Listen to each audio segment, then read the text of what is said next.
varësi të potencialit të tyre për ruajtje. Kur prezantoi programin qeverisës, premtimet I pati me bollëk.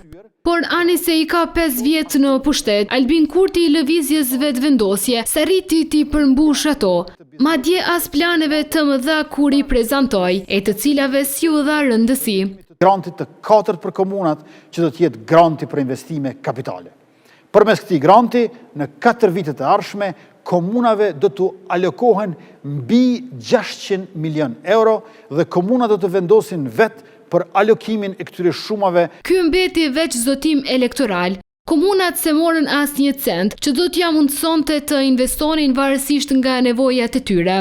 Se formimi I një granti të tillë është I domosdoshëm, e thon edhe nga Asociacioni I Komunave të Kosovës.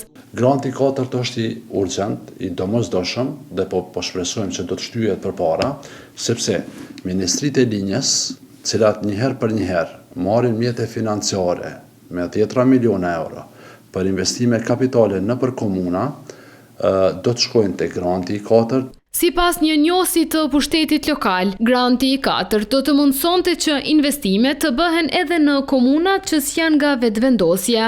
Grantet qeveritare edhe është shumë të rëndësishme për shumë projekte, e që në fakt një prej grantet që është premtuar nuk është realizuar dhe kjo është si pasojë më e madhe që nuk ka mundër kjo qeveri ta përmbush një grant shumë të rëndësishme që është e nevojshme dhe domosdoshme të kontribuohet në pikpamjen e financimit të projekte të rëndësishme, sidomos për komuna. Themelimi I grantit për investime kapitale pritej të mundsohej përmes projektligjit për financat e pushtetit lokal. Madje në këtë legjislaturë u tha se do të amandamentohej, por për shkak të krizës politike kjo s'u arrit.